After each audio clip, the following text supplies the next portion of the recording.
반갑습니다. 여러분의 보좌관 주식대박 보좌관입니다. 화이팅! 영상을 보시기 전에 구독과 좋아요 부탁드립니다. 감사합니다. 투자는 개인의 판단에 따르지만 이번 영상이 큰 도움이 되시기를 바랍니다. 추석 연휴 잘 보내고 계시죠? 이번 영상은 추석 특집 종목 진단 70개가 넘는 기업의 진단 9번째 영상입니다. 종목 개수가 적지 않아서 중요한 것 위주로 말씀을 드리겠습니다. 그리고 본인이 필요한 종목에 해당하는 부분만 시청하실 수 있도록 영상 아래 댓글에 해당하는 종목의 시간대를 적어 두었습니다. 종목명 앞에 있는 숫자 시간을 딱 클릭하시면 바로 종목으로 이동되니까요. 이 점 활용하셔서 효율적으로 시청하시면 좋겠습니다. 이제 시작하겠습니다. 첫 번째 기업은 큐리언트입니다. 2008년 한국 파스테르 연구소에서 분사하며 설립된 신약 개발 업체죠. 외부 기관으로부터 개발 후보 물질을 도입해서 임상 2상까지 완료 후에 기술 수출을 진행하는 국내 1호 NRDO 기업입니다. No research. 그쵸? 리서치는 no. only develop. 네, 개발만 한다는 거죠.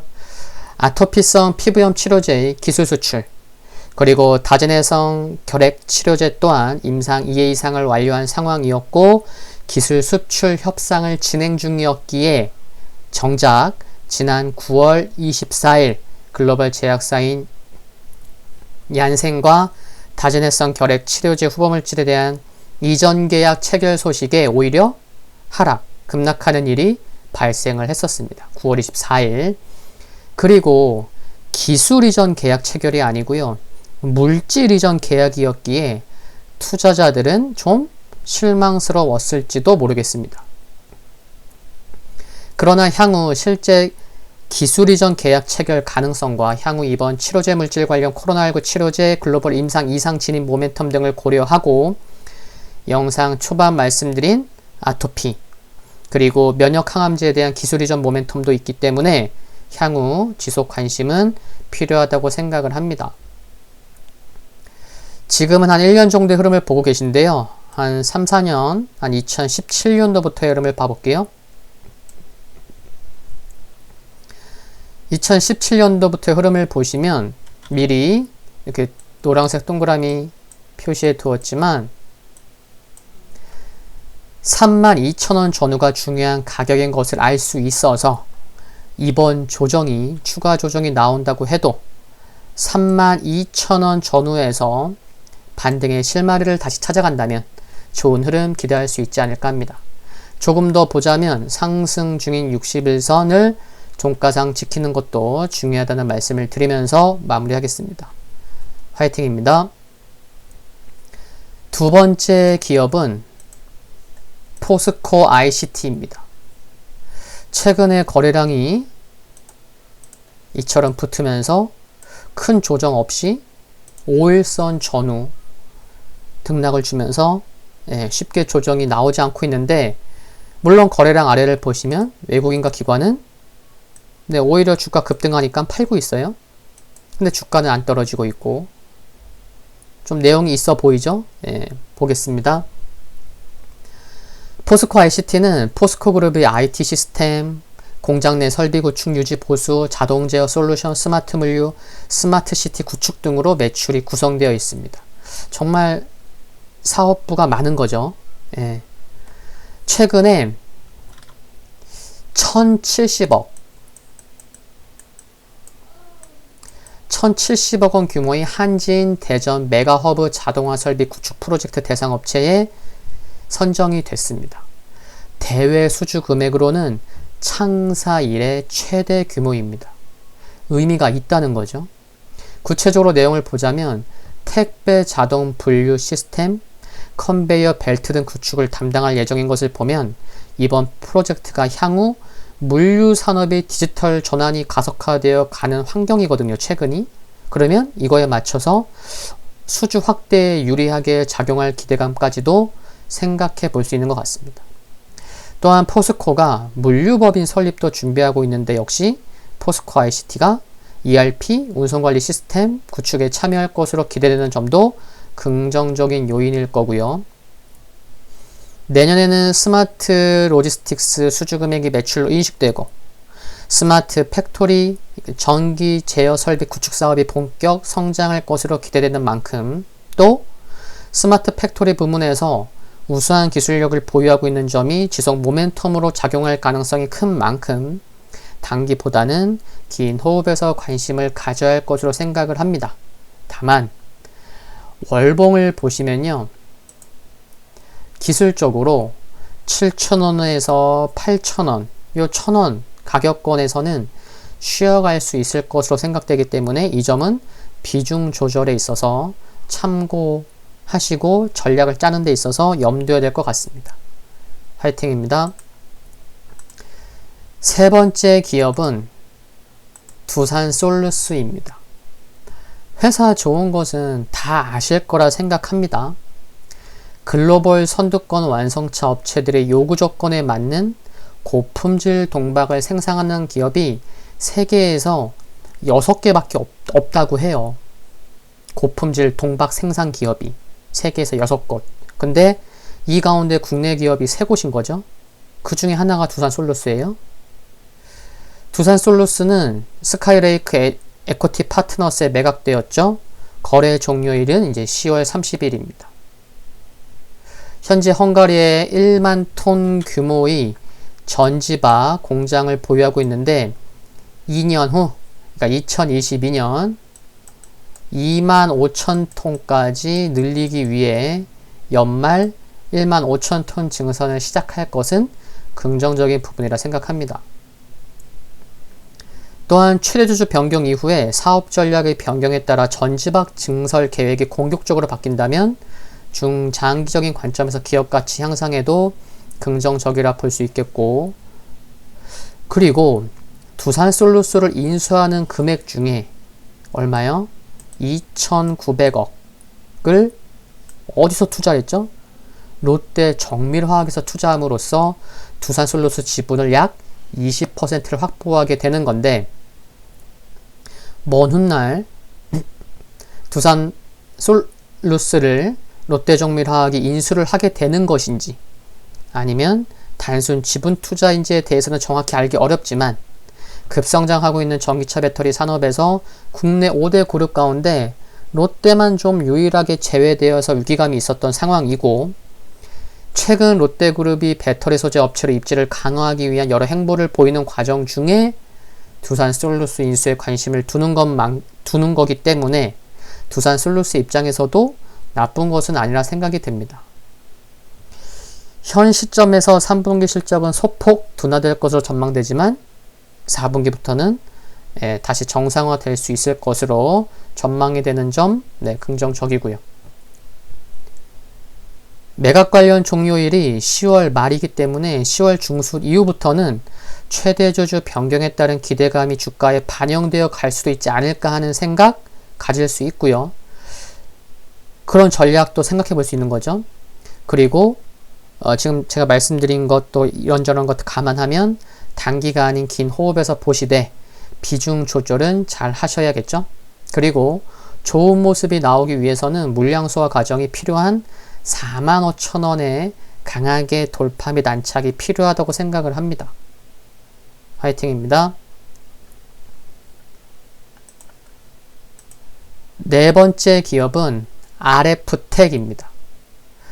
RF텍은요, 베트남 5G 기지국용 안테나, 스마트폰 부품 등을 주력으로 생산하는 3개의 공장을 보유하고 있습니다. 시가총액은 참고로 2,800억이고요. 그런데 지난 8월 초에 생산성 향상을 위해서 베트남 법인에 1,000만 달러를 투자한다고 밝혔습니다.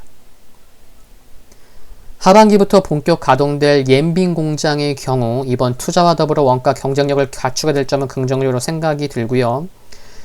5G 기지국 안테나 부문 관련 내년부터 큰 폭의 매출 증가가 전망되고 있고, 그리고 모바일 부문도 수익성 개선이 예상되고 있습니다. 그리고 요즘 RF텍 자회사 어디죠? 어디죠? RF 바이오. RF 바이오 관련 뉴스가 많이 나오고 있는 것 아시나요?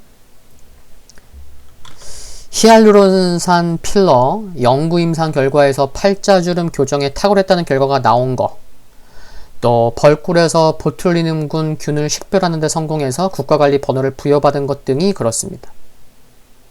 RF택의 단기가 아니고 꾸준히 좀 오랫동안 관심을 가지려는 분들께서는 자회사 관련 뉴스에도 관심을 지속적으로 가질 필요가 있지 않나 생각하고요. 거래량 아래를 보시면 7월 이후에 빨강색이 기관이죠. 기관의 매매가 빈번한데 기관의 수급의 주가 등락이 영향을 많이 받고 있는 것은 참고하시고 계셔야겠고, 그리고 주가의 변동성도 만만치 않아서 비중에도 신경을 잘 쓰셔야 될 것 같습니다.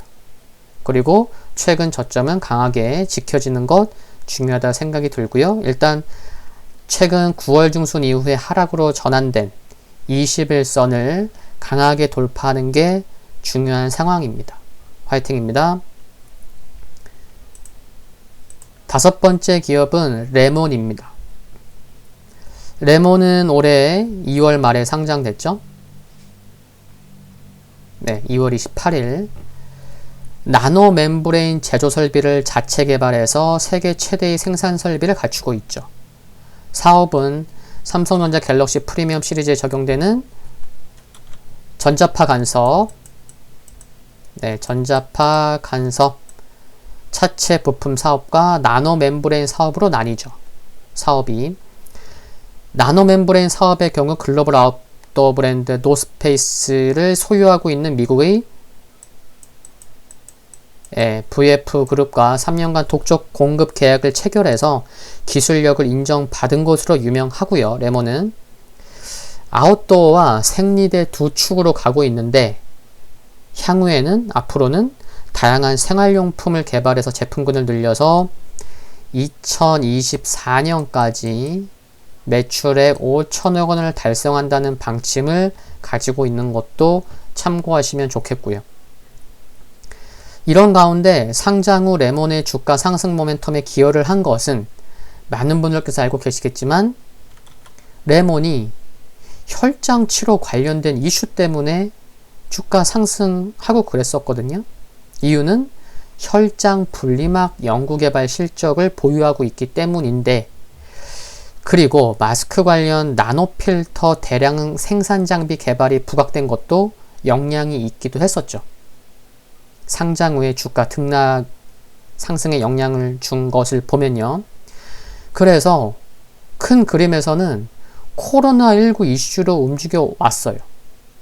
근데 언제까지 코로나19 이슈에 기대서 움직일 수 있을까요? 그쵸? 2분기 실적이 좋아진 이유를 보면 본업이 긍정적인 영향을 미쳤어요. 긍정적인 것 같아요. 이제 상장한 지도 6개월이 지났기 때문에 이제는 단순히 그냥 코로나19 뭐 좋은 얘기 나오면 들쑥날쑥하고 변동성 크고 그런 단순한 수급이 아니고 주가의 방향성에서 점진적으로 기업이 펀더멘탈이 더욱 중요해지지 않을까 생각이 듭니다. 단기로 보셨건 중기로 보셨건 이 점은 이제 알고 가셔야 되는 것 같습니다. 단기적으로는 최근 저점 중요하게 지켜줘야 할 것이고요. 향후 반등 시에 17,000원 전후에서 물린 투자자들이 많을 수 있기 때문에 그 가격권에서 물량 소화 과정이 필요한 것은 알고 계시면 좋겠습니다. 화이팅입니다.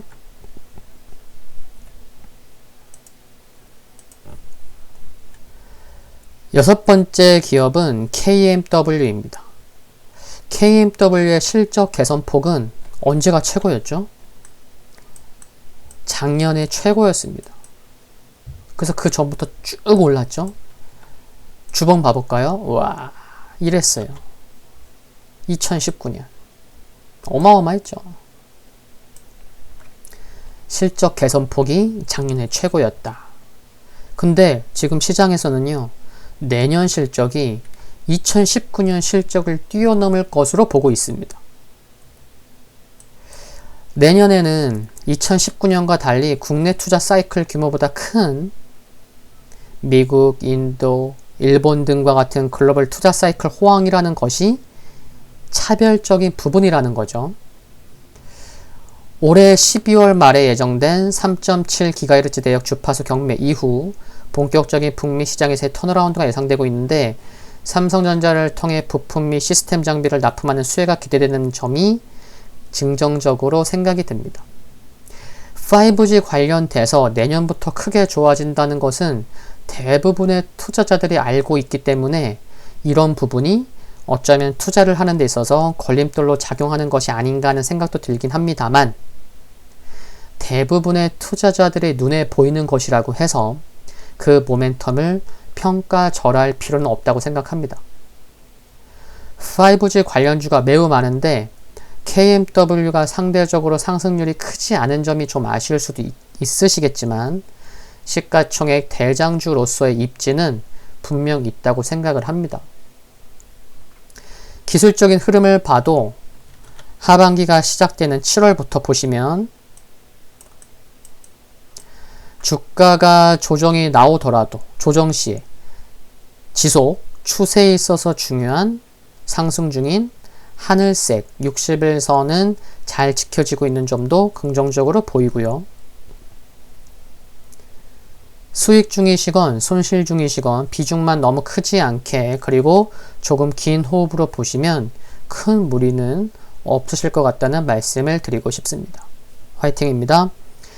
이렇게 6개 기업에 대한 진단은 여기서 마무리하겠습니다. 모든 것들이 긍정적인 방향으로 순조롭게 흘러가기를 바랍니다. 도움되셨다면 구독과 좋아요 부탁드리고요. 영상물 아래 좋아요 클릭은 큰 힘이 됩니다. 알림 설정을 전체 알림 받기로 해놓으시면 흔들거리는 종 모양이죠. 올린 후에 바로 확인해 보실 수 있습니다. 가끔은 알림이 울리지 않긴 하지만 성공 투자 시기를 기원하겠습니다. 건강 유의하시고요. 감사합니다.